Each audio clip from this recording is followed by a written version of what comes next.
तर ही सध्याची आकडेवारी आपण पाहतोय 489 जणांनी आता मतदान केलेलं आहे। त्यात सुद्धा ती जी नियमावली आहे जी सांगण्यात आलेली आहे, ज्यांचं या ठिकाणी मत पडलं नसेल किंवा त्यांना पुन्हा मत करायचं असेल तर ती सुद्धा या ठिकाणी एक सुविधा असल्याचं आता सांगण्यात आलेलं आहे। तर 540 सदस्य संख्या ज्यातलं सध्याचं मतदान झालेलं आहे 489, म्हणजे 51 मतं या ठिकाणी अद्याप पडलेली नाहीत। बाजूने 278 तर विरोधामध्ये 211 मतं या ठिकाणी पडलेली आहेत।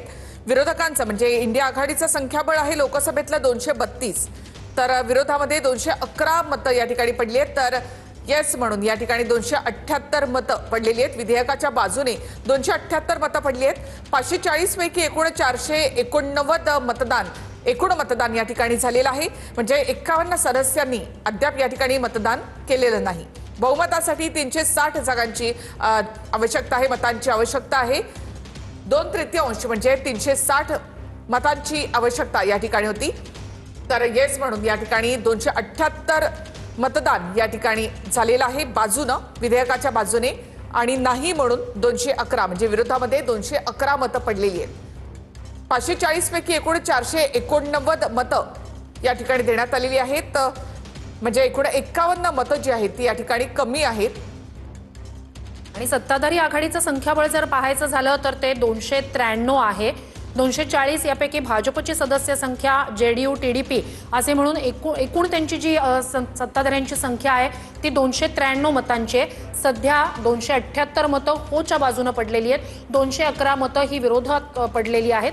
तर ही सध्याची त्या ठिकाणी मतदान झाल्याची संख्या आपण पाहतोय। 489 जणांनीच मतदान केलेलं आहे। सध्याची सदस्य संख्या जी त्या ठिकाणी आहे ती 540, 489 जणांचं मतदान। आता सध्या ज्यांचं मतदान पडलं नसावं किंवा जे या ठिकाणी इलेक्ट्रॉनिक मशीनमध्ये दिसत नसावं त्यासाठीची जी पुढची प्रक्रिया असते, त्यांना मतदान त्यांचं देण्यासाठीची ती या ठिकाणी सुरू आहे। नक्कीच। आणि सत्ताधारी पक्षामधले सुद्धा म्हणजे एकूण 15 मतं अद्याप या ठिकाणी कमी आहेत, कारण 293 एनडीएकडे सध्या मतं आहेत, त्यापैकी 278 मतं पडलेली आहेत। अजून 293 पैकी म्हणजे 15 मतं या ठिकाणी देखील कमी आहेत।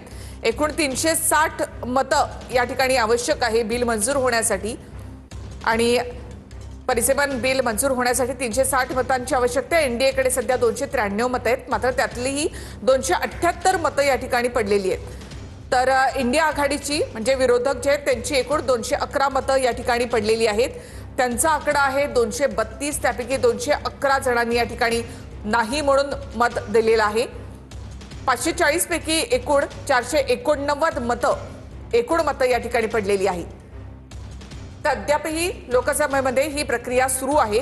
घटना दुरुस्ती विधेयकाच्या बाजूने आतापर्यंत 278 मतं पडलेली आहेत। महिला आरक्षण डिलिमिटेशन विधेयकावर हे मतदान होतंय। तर बहुमताचा आकडा हे घटना दुरुस्ती विधेयक पारित करण्यासाठी आहे 360, आणि त्या ठिकाणी आत्ता मतदान 489 जणांचंच झालेलं आहे। ज्यांचं मतदान या ठिकाणी दिसत नसावं त्यांच्यासाठीच्या मतदानाची प्रक्रिया आता सुरू आहे। 2/3 त्या ठिकाणी बहुमत असायला हवं, जो आकडा 360चा एकूण सदस्य संख्येपैकी। तर 360 हा आकडा बघता आत्ता सध्या मतदान 489 जणांचं। नक्कीच। म्हणजे विधेयकावरील मतदानामध्ये अद्याप बहुमत झालेलं नाही। 2/3 मतं या ठिकाणी विधेयक पारित होण्यासाठी आवश्यक आहेत, मात्र अद्याप 278 मतं या ठिकाणी पडलेली आहेत। विधेयकावरील मतदानामध्ये अद्याप 2/3 बहुमत झालेलं नाही। घटना दुरुस्ती विधेयकाच्या विरोधामध्ये 211 मतं पडलेली आहेत।